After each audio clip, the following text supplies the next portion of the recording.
The Pentagon is using B-2 bombers, fighter jets, cruise missiles, and artificial intelligence to strike targets inside Iran. Reports show the Pentagon has been using AI for things like analyzing satellite images, scanning massive amounts of intelligence data, translating chatter on the internet, and predicting possible military outcomes. One system that they've used is called Maven Smart System, run by Palantir Technologies. Anthropic's AI Claude was one of the tools feeding into that system. Outside of Iran, another battle has been brewing, this one between Anthropic and the Pentagon. The controversy started with one question. Somebody at Anthropic asked Palantir, how was our AI used in a raid involving Maduro? A reference to the U.S. ouster of Venezuela President Nicolas Maduro. The Pentagon got angry that Anthropic was even asking the question. Why? Because it suggested that Anthropic didn't trust the military. Anthropic is concerned their AI would be used for such things as mass surveillance and fully autonomous weapons that could decide who to kill without a human making the decision. Joining me now to discuss all this is Michael Horowitz, director of Perry World House and professor at the University of Pennsylvania. He's a drone and military technology expert and former Deputy Assistant Secretary of Defense. Professor, thank you for being here. Is this a dispute about policy or a dispute about personalities? I think this is much more a dispute about personalities masquerading as a dispute about policy.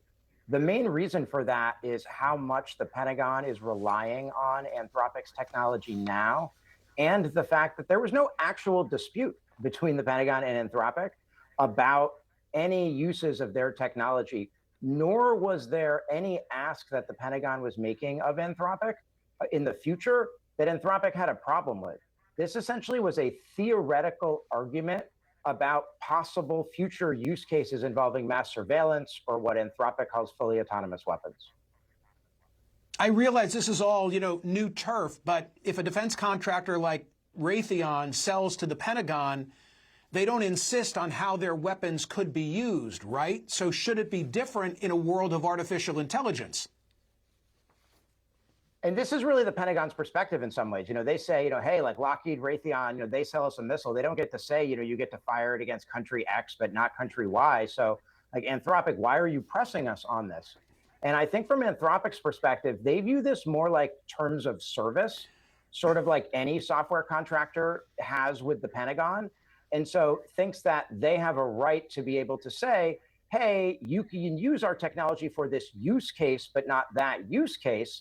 Within the confines of the use cases, they think that it's okay to use them for anything, just like Lockheed or Raytheon would.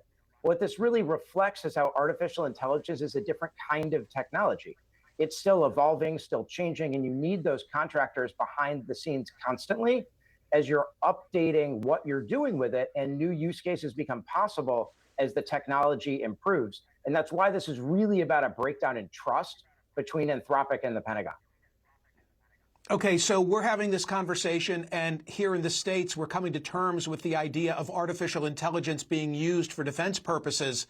Meanwhile, what's going on in Russia and China as best we know? In other words, are they as far advanced and using AI in the way that we are?